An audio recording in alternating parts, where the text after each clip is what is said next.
जय हिंद। ये प्रकाश के परावर्तन का तीसरा लेक्चर होने वाला है। ठीक है, ये तीसरा पार्ट है। ठीक है, तो हम लोग इसमें क्या पढ़ेंगे, तो समतल दर्पण द्वारा बने प्रतिबिंब की विशेषताएं। समतल दर्पण द्वारा बने प्रतिबिंब की विशेषताएं इसमें हम लोग पढ़ने वाले हैं। ये समतल दर्पण है और इसमें प्रतिबिंब जो है किस प्रकार से बनेगा ये हम लोग समझेंगे। तो इसका पहला विशेषता है प्रतिबिंब दर्पण के पीछे बनता है।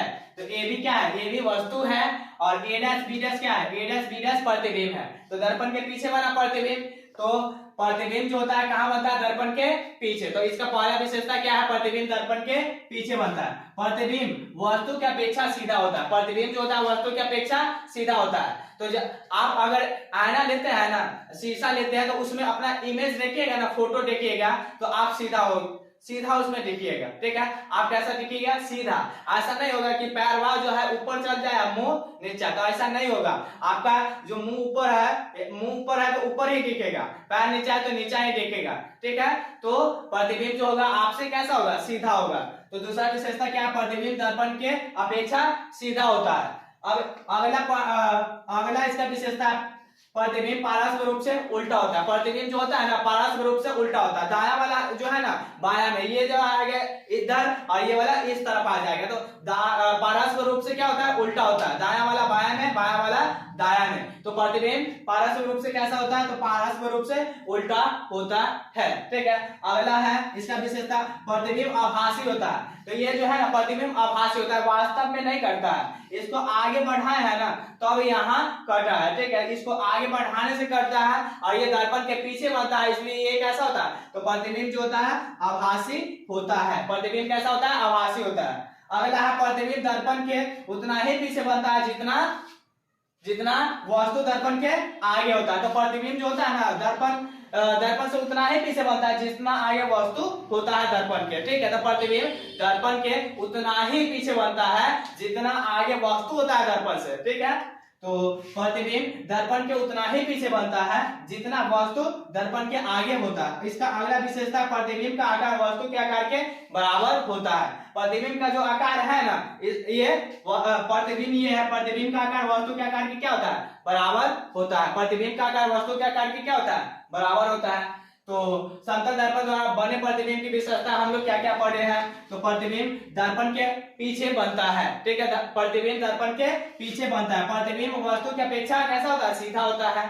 अगला है इसका विशेषता, प्रतिबिंब पारस्पर रूप से उल्टा होता है। दाया वाला बाया में, बाया वाला दाया में। प्रतिबिंब आभासी होता है। प्रतिबिंब कैसा होता है, आभासी होता है। आभास होता है कि यहाँ से है, लेकिन ये जो होता है रियलिटी में होता है नहीं, वास्तव में ये नहीं होता, आभास होता है। ये आगे बढ़ाने से मिलता है तो ये बनता है। ठीक है, प्रतिबिंब दर्पण के उतना ही पीछे बनता है जितना वस्तु दर्पण के आगे होता है। प्रतिबिंब जो होता है दर्पण के उतना ही पीछे बनता है जितना वस्तु दर्पण के आगे होता है। प्रतिबिंब का आकार वस्तु के आकार की क्या होता है, बराबर होता है। प्रतिबिंब का आकार जो होता है वस्तु के आकार की क्या होता है, बराबर होता है। आज जानेंगे गोलीय दर्पण क्या होता है। ठीक है, और गोलीय दर्पण से संबंधित विभिन्न पद, यानी गोलीय दर्पण से संबंधित जो पद होता है वो हम लोग जानेंगे। ठीक है, तो गोलीय दर्पण किसे कहते हैं, तो गोलीय दर्पण उस दर्पण को कहते हैं जिसका परावर्तक सतह किसी खोखले गोला का एक भाग होता है। ठीक है, गोलीय दर्पण किसे बोलेंगे, गोलीय दर्पण उस दर्पण को बोलेंगे जिसका परावर्तक सतह, देखिए ये गोलीय दर्पण है, इसका परावर्तक सतह क्या है, एक खोखला गोला ही दिख रहा है, इसके अंदर जो है खाली है। ठीक है, इसके अंदर क्या है, खाली है और ये खोखला गोला की तरह है। ठीक है, ये क्या है, ये गोल है। ठीक है, तो ये गोला है लेकिन ये क्या है, अंदर से खाली है, इसलिए इसे खोखला गोला बोलेंगे। तो गोलीय दर्पण उस दर्पण को कहते हैं जिसका परावर्तक सतह किसी खोखले गोला का एक भाग होता है। ठीक है, गोलीय दर्पण किसे बोलेंगे, गोलीय दर्पण उस दर्पण को बोलेंगे जिसका परावर्तक सतह किसी खोखले गोला का एक भाग होता है। ठीक है, तो गोलीय दर्पण से संबंधित विभिन्न पद, तो यहाँ से देखिए गोलीय दर्पण का जो बीच में केंद्र है, ठीक है, गोलीय दर्पण जो है इसके बीच में जो केंद्र है इसको हम लोग बोलते हैं वक्रता केंद्र, जिसे सी से डिनोट करते हैं। जिसे क्या चीज से डिनोट करते हैं, सी से। ठीक है, गोलीय दर्पण के बीच में जो केंद्र है उसे क्या हम लोग बोलते हैं, वक्रता केंद्र। गोलीय दर्पण का बीच का जो केंद्र होता है उसे क्या बोलते हैं, वक्रता केंद्र। आइए, वक्रता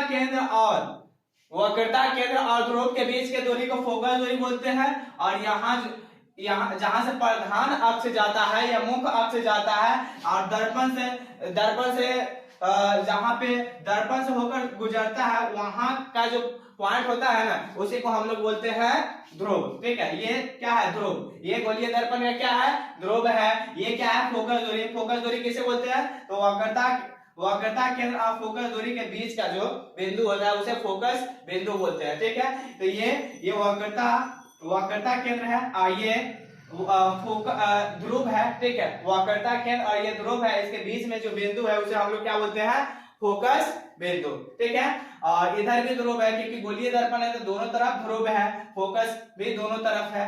ठीक है, और यहाँ से देखिए राइट साइड में हमेशा पेंट किया जाता है। ठीक है, दर्पण में राइट साइड में देखिए ये दाहिना साइड है तो इसमें इधर से पेंट किया गया है और इसमें इधर से, यानी हमेशा जो होता है ना पेंट यानी कलाई जो होता है ये पेंट को हम लोग कलाई बोलते हैं। अब कलाई जो होता है हमेशा दाहिने साइड यानी राइट साइड में पेंट किया जाता है तो हम लोग दाहिना साइड में पेंट कर दिए हैं। इधर भी देखेंगे तो दाहिना साइड में पेंट कर दिए हैं। और यहाँ से देखिएगा तो ये दाहिना साइड में पेंट करने के बाद इधर वाला देखिएगा ना तो ये उठा हुआ है। ठीक है, ये क्या है? उठा हुआ और ये धंसा हुआ है। तो हम लोग जो गोलीय दर्पण में होता है तो गोलीय दर्पण जो होता है उत्तल दर्पण और अवतल दर्पण दोनों से मिलकर बना हुआ होता है। ठीक है, गोलीय दर्पण जो होता है अवतल और उत्तल दोनों दर्पण से मिलकर बना हुआ होता है। अब यहाँ से देखिएगा अवतल दर्पण क्या होता है? तो वैसा दर्पण जिसका परावर्तक सतह जो होता है वो बीच में किनारे के अपेक्षा बीच में धंसा हुआ होता है। यहाँ से आप देखिएगा तो किनारे में जो है थोड़ा उठा है, बीच में क्या है?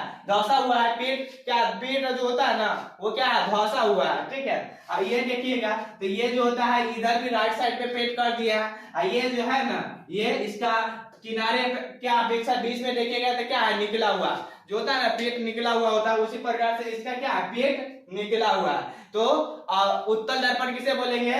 जिसका पेट निकला हुआ हो। ठीक है, यानी जिसका बीच का भाग उभरा हुआ हो। ठीक है, किनारे की अपेक्षा बीच में जो उभरा हुआ होता है ना उसे हम लोग क्या बोलते हैं? उत्तल दर्पण। तो ठीक है, जिसका पेट निकला हुआ हो तो ये क्या है? पेट निकला हुआ है तो इसको हम लोग क्या बोलेंगे? उत्तल दर्पण। आइए देखिए ये जो है किनारे की अपेक्षा बीच में क्या है? धंसा हुआ है, जिसका पेट धंसा हुआ है उसे हम लोग क्या बोलेंगे? तो उसे बोलेंगे अवतल दर्पण। उसे हम लोग क्या बोलेंगे? अवतल दर्पण। ठीक है, उसे क्या बोलेंगे? अवतल दर्पण। तो ये क्या है? ये है उत्तल दर्पण, ये क्या है? अवतल दर्पण। ठीक है, ये अवतल दर्पण और ये उत्तल दर्पण है। तो यहाँ से ये जो है ये देखा जाता है ना ये ध्रुव वक्रता केंद्र से होते हुए जो देखा जाता है उसे हम लोग बोलते हैं प्रधान अक्ष या मुख्य अक्ष। ठीक है, प्रधान अक्ष या मुख्य अक्ष कहते हैं। ठीक है, प्रधान अक्ष बोलते हैं या मुख्य अक्ष बोलते हैं। ठीक है, तो गोलीय दर्पण से संबंधित विभिन्न पद क्या क्या है? तो एक है वक्रता केंद्र है, इसमें क्या है? फोकस बिंदु है। क्या है? ये है ध्रुव है और इधर भी ध्रुव है, फोकस है। ये क्या है? प्रधान अक्ष जिसे मुख्य अक्ष बोलते हैं। और जिसका पेट उभरा हुआ हो, जिसका पेट निकला हुआ हो उसे हम लोग उत्तल दर्पण कहते हैं। जिसका पेट धंसा हुआ हो उसे हम लोग क्या बोलते हैं? अवतल दर्पण बोलते हैं। और यहाँ से देखिएगा तो ध्रुव और वक्रता केंद्र के बीच के दूरी को हम लोग क्या बोलते हैं? वक्रता त्रिज्या, जिसको हम लोग आर से डिनोट करते हैं। छोटा आर भी ले सकते हैं, बड़ा आर भी ले सकते हैं। ठीक है, तो ध्रुव और वक्रता केंद्र के बीच के दूरी को क्या बोलते हैं? वक्रता त्रिज्या। और ध्रुव और फोकस के बीच के दूरी को क्या बोलते हैं? फोकस दूरी। ठीक है, उसको क्या बोलते हैं? फोकस दूरी। ध्रुव और फोकस के बीच की दूरी को हम लोग क्या बोलते हैं? फोकस दूरी। ध्रुव और वक्रता केंद्र के बीच की दूरी को वक्रता त्रिज्या बोलते हैं। ठीक है, ध्रुव और फोकस के बीच को फोकस दूरी, ध्रुव और वक्रता केंद्र के बीच की दूरी को वक्रता त्रिज्या बोलते हैं। ठीक है, तो उम्मीद है कि ये सब जो हम बताए हैं ये समझ में आया होगा। फिर मिलते हैं किसी और वीडियो में, तब तक के लिए जय हिंद।